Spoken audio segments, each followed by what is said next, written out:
Thank you. Thank you for the introduction. And yeah, as you said, I just moved to Australia. So the disclaimer is that, of course, all the work that I'll present was done at the University of Vienna in the group of Georg Kresse. Just to, as a disclaimer, since my affiliation was advertised as University of Sydney.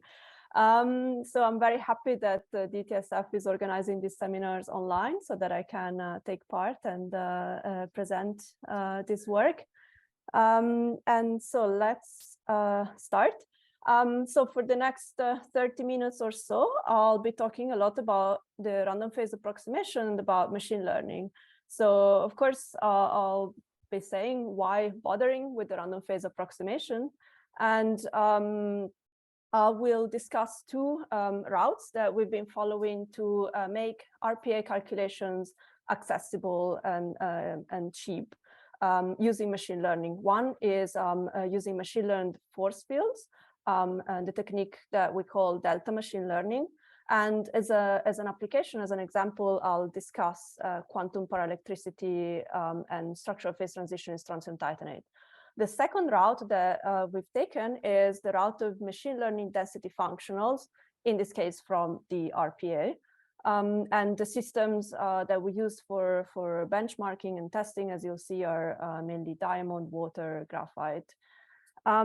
But before starting, I, of course, have to acknowledge all the people that were involved in the work. Of course, Georg Kresse, Pei-Tao Liu, who is not in Vienna anymore as well, worked a lot on delta learning, and Stefan Riemenmoser and Mertzuk Kaltak, who spearheaded the work on density functional, machine learning density functional from the RPA, in particular, Stefan Riemenmoser. So this audience doesn't really need much introduction on the random phase approximation, but let me just say very few things, which are the most important ones that I wanted to recap. So as you know, in the RPA, the exchange correlation energy is expressed as the sum of exact exchange plus ring diagrams to express the correlation energy. And the corresponding self-energy is the GW self-energy that you can find if you take the derivative of the RPA exchange correlation with respect to the Green's function. And this relation was actually used to implement RPA forces in the formalism that you find in this publication here. And what is really good, really interesting of the RPA is that it gives quite a good universal description of all bond types, so covalent, ionic, van der Waals, or metallic bonds. And so it can be used for solids, molecules, metal, insulator, and so on. And it has quite a good balance between accuracy and computational effort in the quest for chemical accuracy.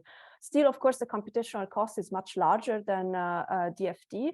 And so we were looking for ways to make RPA calculations easily accessible. And so, as I mentioned before, the first route is machine learned force fields from the RPA. And to discuss this, I have to, of course, first introduce what machine learned force fields are, for those of you who are not too familiar with this. So the basic idea is quite simple. You want to use machine learning in order to learn the first principles potential energy surface. So you want to have a fully flexible mapping to really calculate first principles, to reproduce first principles energies and forces.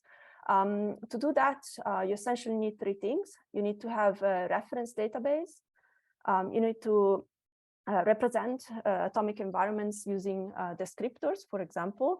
And you need the final step, which is the learning, so the regression, which is performed essentially using kernel ridge regression or Gaussian process regression or neural networks. These are the typical techniques.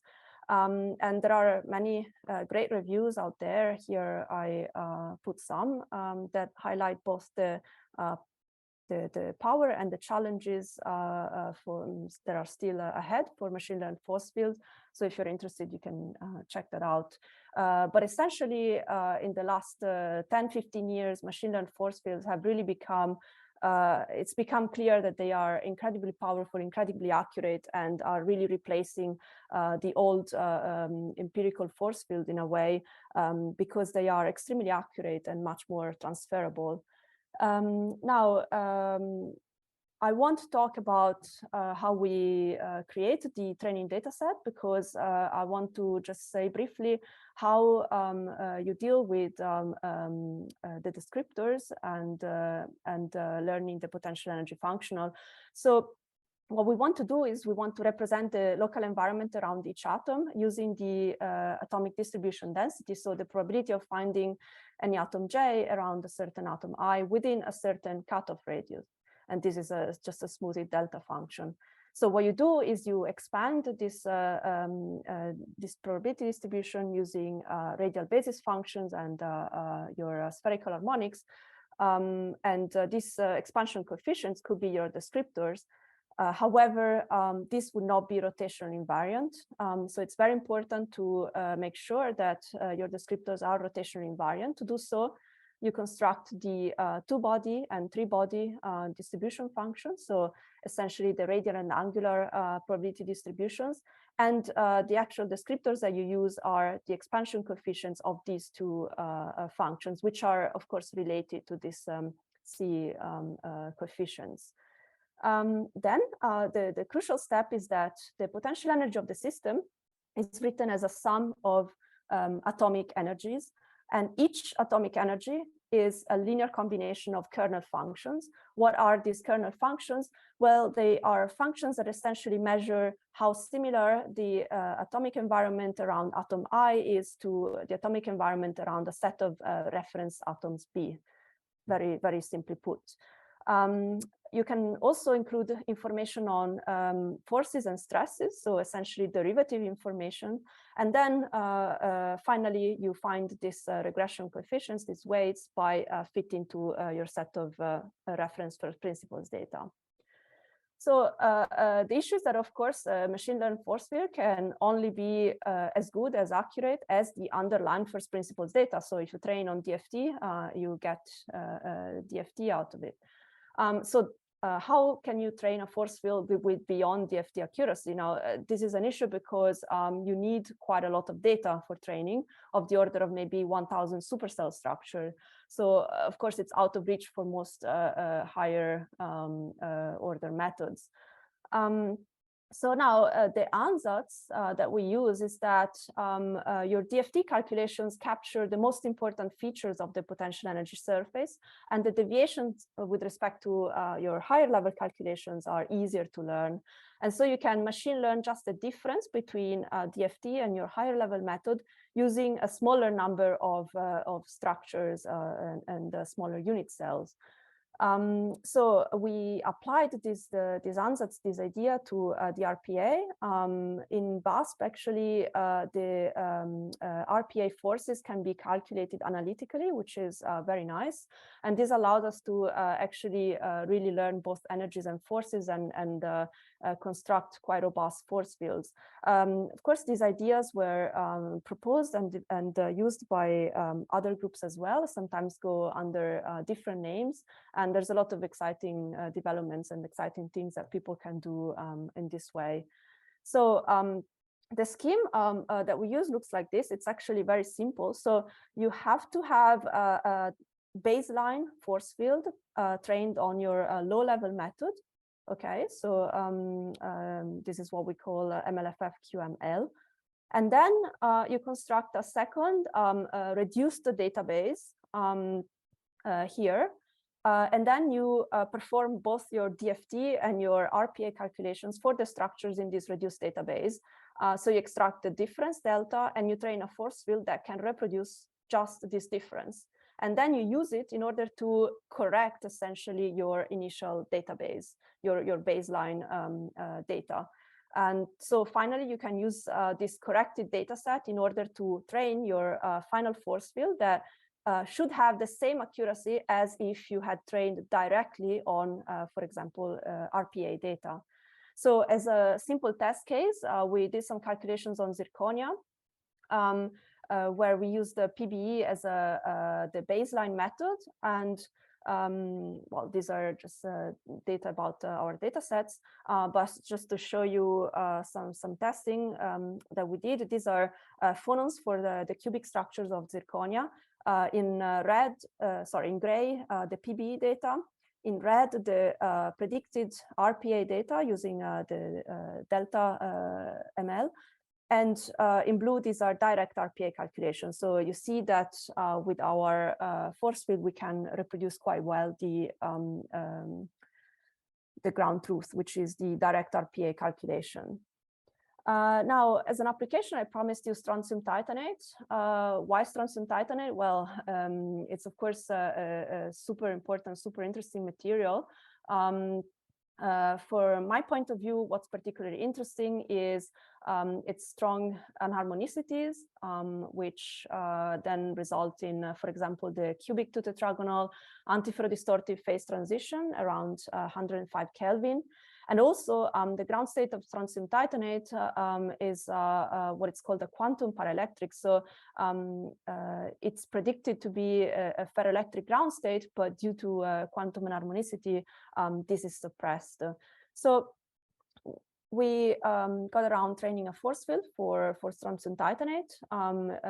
We first trained using a PB sol.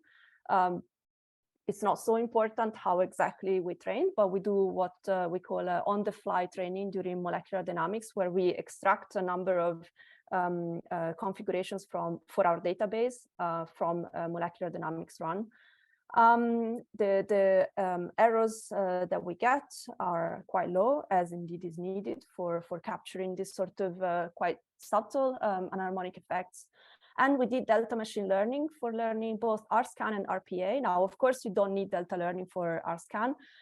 It's both a matter of convenience and a matter, of course, of testing and benchmarking the method.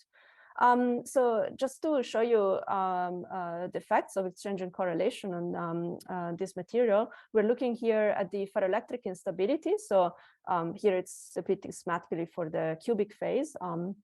But this is the EU ferroelectric instability in tetragonal STO.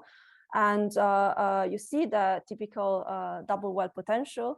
And so, of course, if you do a harmonic calculation, you will get imaginary phonon frequencies. But you see that depending on your treatment of exchange and correlation, you get very, very different depths of your double well potential. And in particular, it's much deeper at the RPA level. A secondary thing that you can see from this plot is also that I am overlaying direct ab initio calculations with the force field prediction. So you can see that the force field is able to reproduce really, really well these double well potentials. And we're looking at really tiny energy differences here, you see on this scale. So how do we deal with anharmonic effects? We used the stochastic self-consistent harmonic approximation method. This was developed, as you probably know, by Rea, Calandra, Mauri, and co-workers over the course of a few years. It's a very powerful and beautiful method to treat anharmonicity because it's non-perturbative. It includes nuclear quantum effects, so it's based on it's a variational method. And it needs to perform some stochastic sampling. So it needs energies and forces calculated for many, many structures in supercells. And so it is really ideal to combine this method with machine learned force fields. So we did that. And here I'm just showing you the anharmonic phonon dispersions calculated from the eigenvalues of the free energy Hessian of the system at the RPA level. So here, the dashed black are the standard harmonic results. And you see, first of all, that at every temperature, even 0 Kelvin, you don't have any more the ferroelectric instability at gamma. And this is instead the antiferrodistortive instability at the R point.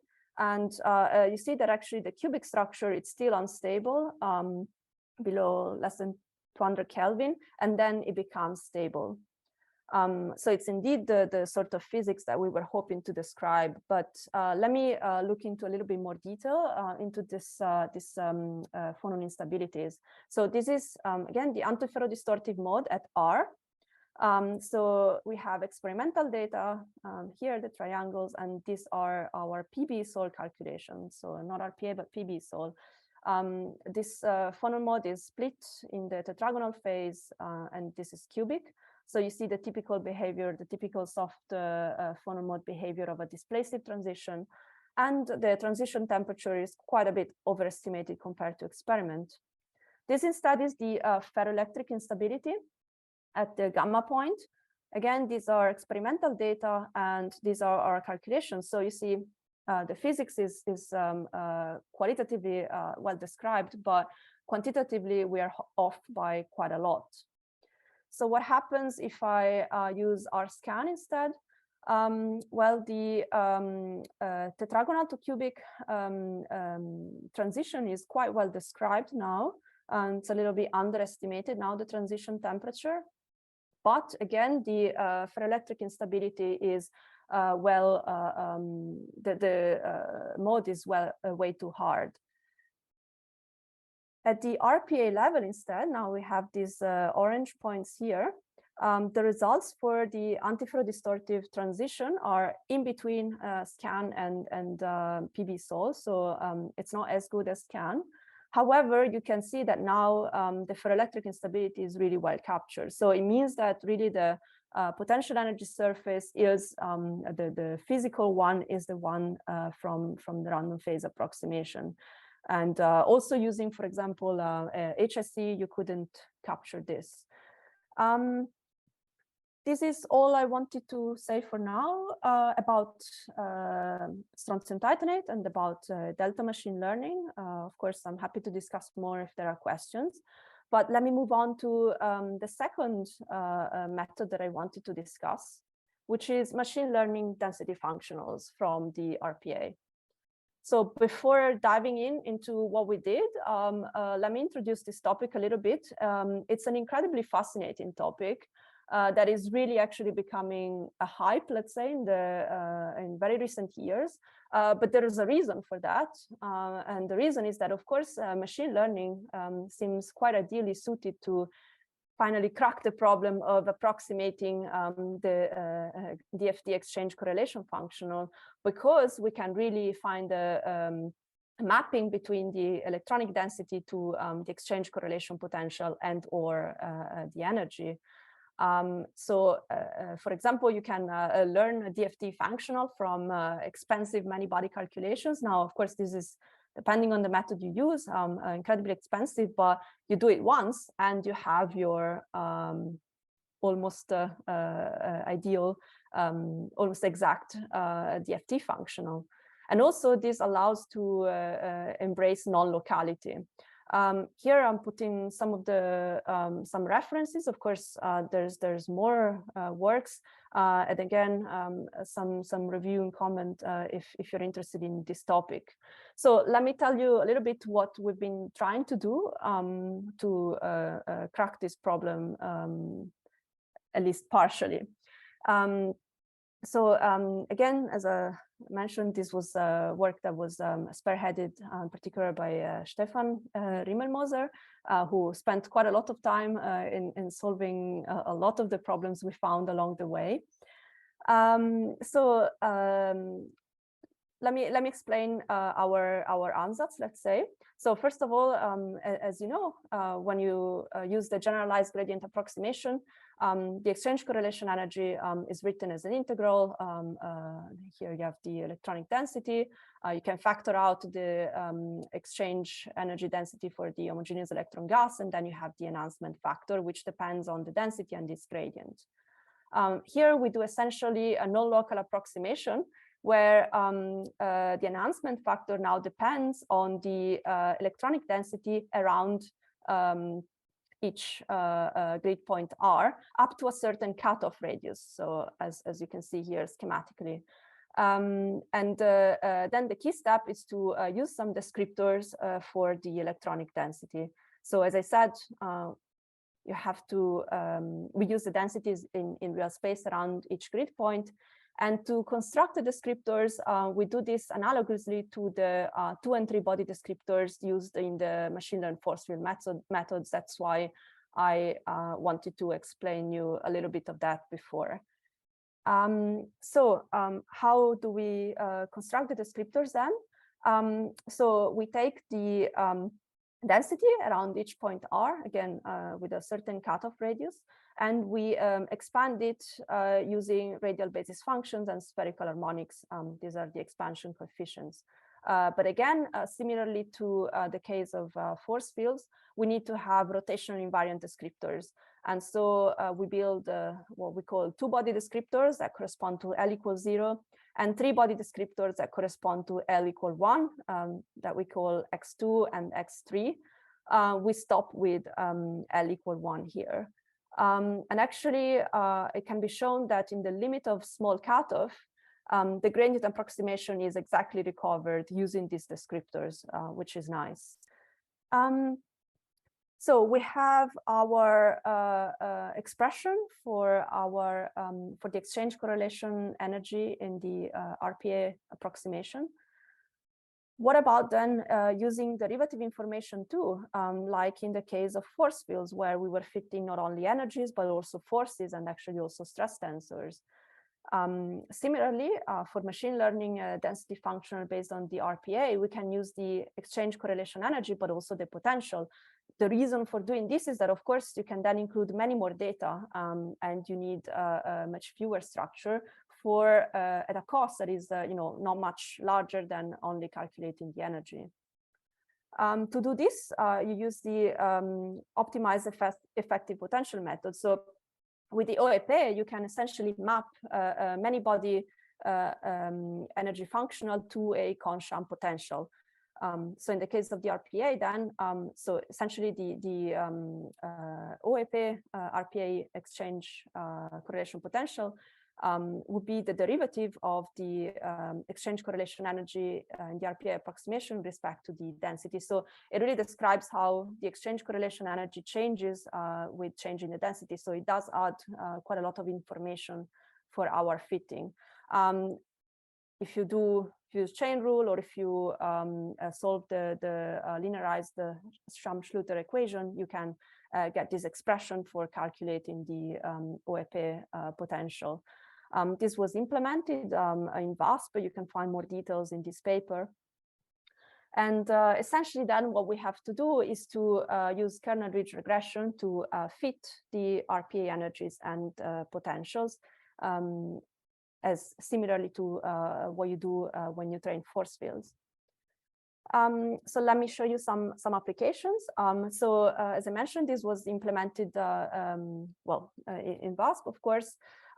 Using the OEP, then you can, having the potential, you can then really perform self-consistent calculations, and you can access also forces and stresses. The scaling is similar to DFT. It's about a factor of 10 or so more expensive than DFT, although it depends on some details of the machine learning model. For training, we included about 130 structures, and we focused on structures containing only the elements carbon, oxygen, and hydrogen for now. And the structures are range from molecules to bulk structures with distortions and surfaces. And we really try to span different types of bonding, so covalent, van der Waals, and hydrogen bonding, to really test across different types of bonding and physics. The first test I'll show you is diamond. These are the phonon dispersions of diamond calculated for 16 atom supercell or a 54 atom supercell using finite differences. In red, this is simply PBE, just to show you a comparison of the difference between PBE and RPA. And then in black and blue, we have the direct RPA calculations and the ones from ML RPA. So you see, it's not perfect, but it's very well reproduced. Actually, this sort of discrepancies is quite similar to the discrepancies you see when using machine learned force fields. But also you can see that the size effects are correctly captured. So, and one thing that I should mention is that the training structures only included supercells with up to 16 atoms. There were no supercells using with 54 atoms. And then we looked at surfaces. We looked at 100 surfaces and 110 and 111 surfaces with 1 or 3 dangling bonds. In this case, these surfaces were included in training. And so we simply wanted to see that the energies of the clean surface, the reconstructed one, and the hydrogenated and oxygenated surfaces were well reproduced, comparing RPA, exact RPA, and machine learned RPA. And then for this set of surfaces, we wanted to use them as validation to see that the MLRPA could also well describe these ones. And the answer is that yes, the accuracy is quite good. And in particular, here you see as underlined the surfaces that are the most stable for each type. So clean, reconstructed, and with hydrogen or oxygen. So again, this is a nice benchmark and test. And then we looked at a system with van der Waals interactions, which is graphite. Now, of course, the ability to describe van der Waals interactions is one of the key features of the RPA. And so it's quite important to see that we reproduce it with our MLRPA method. So we included only 4 structures for graphite. And here you see the total energy versus the interlayer distance. This is the ABAB stacking. And you see that the RPA reproduces almost perfectly. Sorry, the MLRPA reproduces almost perfectly the direct RPA calculations. And then when we consider the AA stacking, which does not have any training structure included, then this is also reproduced very well. And finally, this is liquid water. For liquid water, we added 30 water structures in training. By the way, I should maybe specify that the training data set includes all of these different structures. So water plus carbon plus graphite and so on. They're not separate. So this machine learned density functional can describe all of these systems at the same time. So what we looked at was the pair correlation function. So here it's shown for oxygen-oxygen and oxygen-hydrogen. And actually, this is quite expensive to calculate with molecular dynamics. It requires quite long MD trajectories. So we actually also use the force field to accelerate the MD simulation. But I guess too many details here. What I wanted to show you is that, again, the machine learned RPA is in very good agreement with the underlying reference RPA results.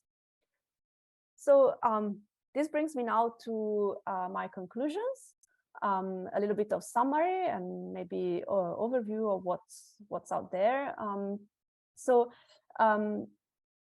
In the first part, I discussed machine learned force fields from the RPA. So this allows you to obtain energies and forces at the RPA level in a very data efficient way, let's say. And as an example, we looked at strontium titanate, and we also looked at how some well-established methods for calculating anharmonic properties can be paired with machine learned force fields. And then we looked at machine learning density functionals from the RPA. So the key things is that we use a non-local approximation as an ansatz for our exchange correlation functional, and we use the descriptors for the electronic density. Then the other key thing is that we fit not only the RPA exchange correlation energy, but also the RPA OAP potential. One thing that we did observe is that the transferability from one element to the other is not so great, or it's not as great as we hoped it would be. And so overall, this really shows you that machine learning allows you to extend the applicability of methods beyond DFT to much larger system sizes and timescales, and also accessing finite temperature properties and so on. And of course, these methods are not just limited to RPA. You can use them for other many-body methods as well. So let me acknowledge everyone again. These are all the people, or almost all of the people of the computational materials physics in Vienna.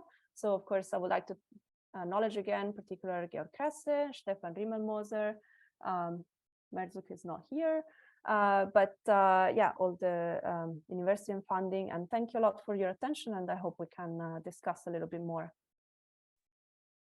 Thank you very much, Carla, for this very interesting talk. So there's time for questions. So if you have a question, please raise your virtual hand.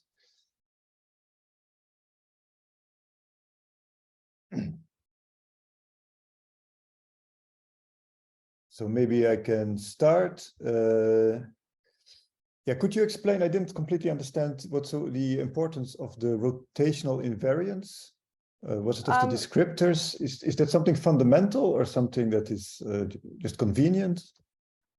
Including symmetries when doing machine learning helps incredibly. You would need essentially orders of magnitude more data for training if you don't do that. In fact, there's actually some of the best developments out there for machine learning force fields or neural networks are the ones that include also tensorial symmetries and so on. Yeah, so it's been shown that it's really quite crucial to have at least rotational invariant descriptors. Okay, but it's a matter of otherwise it becomes too complicated or too expensive or too. Yes, Okay. and very inaccurate. Okay. There's a question by Xavier Blas. Do you hear me? Yes? Yeah. Yes. Okay, many thanks, Carla, for this talk. I had one question. When you have a machine learned exchange correlation potential, can you take analytic derivatives? Because you have been showing the phonons, or you are bound to finite differences? Oh, sorry, you're talking about how we calculate the phonons using our ML RPA. We can do a self-consistent calculation. So we calculate the forces, and then we do finite differences from the forces. Yeah. Okay, so you don't have analytic derivatives. You have to go through finite differences. Yeah, yeah. Ah, okay. Okay. Thanks. No problem. Okay, thanks. Are there other questions? Sergei, did you have a question? I saw you raise your hand in front of the camera, but I'm not sure. Yeah, I have a question. I'm really sorry. Somehow I can't find this option how to raise a hand. Okay, no problem. Please go ahead. So I have a question about the correlated materials. How good is the first method, learning force field method for correlated materials? And in principle, there is a problem, like there are materials called cluster mode insulators, where you have both like a tendency to form molecular orbitals, and this can be really well described by normal DFT and correlations as well, which can be described by DFT plus U. But these materials, they have both tendencies, like to form molecular orbitals and correlation effects, and neither method works in fact. So what about your technique? Would it work? So are you now referring to force fields or to machine learning and density function? To force field. Well, I mean, then the answer is very simple for force fields. Force fields can do anything that your underlying first principles method can do. So if you use DFT plus U to try and train your force field, you will get the same, no, I mean, ideally RPA, the same result. RPA, Well, I'm never worked on RPA on correlated materials, so I will need to look at the literature for that. But if RPA does well at describing such materials, then you can expect to reproduce that using machine learning. All right. All right. Yeah. Thanks. No experience. Thank you. So there are 3 questions. So first Lucia, then Yedu, Kondalu, and then Rex. So let's start with Lucia. Okay, thanks, Carla. Super interesting. I also have a question to the functionals. Do you have any insight? You compared the performance of the RPA and the scan functional, and the RPA was doing very, yeah, exactly. Okay, do you have any insight why it's so dramatically better in the ferroelectric case, and then why the scan is so good in the other case? So essentially, it seems it really comes down to the sort of bonding that is involved. So in the case, the antiferrodistortive instability is mainly driven by short-range interactions between the strontium and the oxygen. And it seems like RPA does less well at describing those than scan. Whereas here, it's mainly about the titanium displacement, and actually longer range effects dominate for the ferroelectric instability. Okay, and do you have an idea? I mean, the scan is very much based on exact constraints, right? So do you think there is an exact constraint that is satisfied by the RPA that's not satisfied, that has not been used? Because it's so striking, this difference. I did not try, for example, to add van der Waals to scan because that was not, because that is another, I mean, it doesn't answer directly your question. I kind of went down another route, but first of all, it would be maybe interesting to add van der Waals to scan. And I suppose the answer really lies in the longer range behavior, right? Because that's where the RPA is superior. Okay. Somehow one would like to combine the two, right? Actually, this is an interesting input also for the topic of machine learning density functional, because a way to improve that is also to incorporate physical constraints in your machine learning density functional. That's a super interesting direction as well. Or you could do linear combinations of functionals. I don't know. That's very interesting. Thank you. Thank you. So next question by Neela. Hello everyone. Thank you for the nice talk, Professor Carla. It was very informative. Can I see slide number 8? Yeah. Did you also calculate the lattice constants as a function of temperature here? Yes, I did. Oh, I see. I'm not showing it, but yes, you can do that as well. So is that implemented here? I mean, did you use here?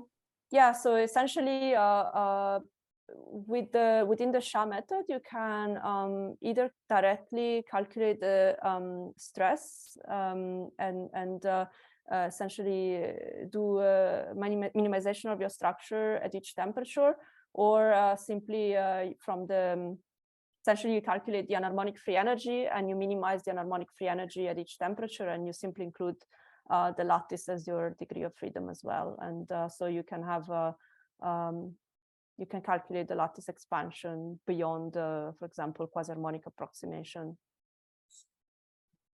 Thank you. And one more question. Do you have any limitations on size of the cell while training the force field? Essentially, limitations given by DFT, but also by the fact that we do have to use a cutoff radius. So you need to be, of course, careful to change both. You know, if you increase the supercell size, then you also need to increase the cutoff radius, which means that it might become quite difficult to train your force field. You need many more data and or descriptors. So it requires more care when you increase more and more the supercell size. Yes. Okay, thank you so much. No problem. Thank you. So there's a next question by Rex. Thank you. Yes, I'd like to ask a question about the second half of the talk, the learning the density functionals. You explained that in the limit of the chosen cutoff radius going to 0, I think you said you regain the Yes. GGA. Yeah. What happens for larger cutoff radii, and how do you choose the cutoff radius? And in particular, is there a cutoff radius that causes the functional form to correspond to something like scan? That's a very nice question. Yeah, so first of all, yes, as I said, in the limit of small cutoff, you recover gradient approximation because you can see that actually the two-body descriptor gives really reduces to the density and the three-body to the gradient. So what happens when you increase the cutoff? Essentially, this happens. You're expressing your enhancement factor as a functional of the density around, so not just very close to R, but in a sphere around R. So this is what happens. Now the question of then how do you choose the cutoff and so on? Well, that is essentially an open question. We don't have really like a rigorous physical answer. We have a computational answer. So we did a lot of tests changing the cutoff radius, and it seems that increasing it above 4 angstrom, about 4 angstrom, it doesn't really improve anything. It's a very interesting question whether, you know, what approximation then this can correspond to. Well, certainly probably not scan, because then to approximate scan, you would need essentially additional descriptors, right? That would, for example, describe, well, like meta GGA functional rather than, so it wouldn't correspond to this sort of ansatz. It would need other descriptors too. But of course, these are all things that can be done, and some of them have been done. Other people have included descriptors for meta GGA functionals, for learning meta GGA functionals.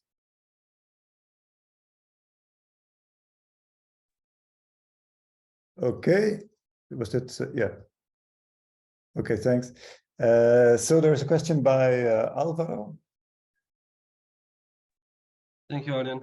Thank you, Carla, for the really great presentation. It was very nice to see. Your slides are amazing, by the way. I just love them. Oh, thank you. I have a question about the first part of your presentation regarding the machine learning force fields, and I'm wondering about transferability. If I'm thinking about doing something similar or trying to use machine learning to generate force fields, so one can run molecular dynamics with it. But I'm concerned about the transferability. And I was wondering if you have an idea of how good the transferability is between molecular systems. So for molecules, they're quite well transferable. You can there are actually many publications that actually there are you know some molecular data sets that are used as kind of standard benchmark for new force field methods and so on. And however, the transferability is quite still, let's say, quite limited for machine learned force fields. So essentially, you don't want to be too much in the extrapolation regime. So the rule of thumb is that you need to, let's say you want to simulate, I don't know, a molecule absorbing on a surface. Well, you need training data on your surface. You can include the bulk, of course, the surface and the molecule, and then the molecule on the surface. So ideally, you would like to cover as much as possible configuration space. And if you then want to add another type of molecule, essentially, you won't get rubbish if you simply use the force field you had. You won't get rubbish, probably. But you won't get very accurate data unless you add more data. So it all comes down to how similar the atomic environments are. So if you're adding some new structures, types of systems that are chemically quite similar, it could be that you can get away with decent transferability, but otherwise you won't. Okay, I have a that was very very important for me to hear. I have a follow-up, if I may. Sure. Is it possible? And this is because I have no idea how to do this, so I'm just asking questions, thinking about the future here. Is it possible to generate like a basis potential and then build on that? Yeah. I mean, one thing is that, I mean, this is fully flexible, right? You can generate, for example, you can generate many different force fields for different. So, for example, the example before, let's say you want to simulate different molecules absorbing a certain structure. Well, you can create a database for your surface system and then build different force fields on top of that, using different sort of adsorbates and so on. This is an example. You can always take your database and add more structures or yeah. Okay. Okay. As long as you are consistent with your cutoffs, with your K-grids and so on, because otherwise yeah, it's essentially a lot of noise in your data if you're not consistent. All right. Thank you very much. I really appreciate your insights on this. Thank you. Thanks again. Thank you. I had a question on the machine learning of the exchange correlation potential. I understood well that you machine learn to get the exchange correlation energy and then also the exchange correlation potential. That's right. So for the energy, I was wondering if wouldn't it be, I guess not, because otherwise you're probably doing it. Would it be more useful to directly try to machine learn the density itself of the system? Oh, yeah, absolutely. I mean, this is another direction that some people have taken, yes, to machine learn the density instead. Yes, this is, if you're interested in that, if you can dig out some references here. Okay, and so what's the reason that you chose the, I think, the other for direction? example, Kierenberg is on works on that direction, for example. Okay, why we did that? Well, because essentially it's all started a little bit in analogy with force fields, which was a new thing that we had in VASP and some kind of like new let's call it expertise we're building, and so Georg had the idea of using similar scheme to learn energies and potentials for DFT. I mean, there's a lot of ongoing work, and it's probably not yet clear what is better, if there is an answer, what is better to do. Like, fortunately, people are working on both the directions, so at some point we will know, maybe. Okay, I was just curious. Thanks. Let's see. Are there any other final questions? I don't see any further questions. So maybe this is a good point to stop. So thanks again.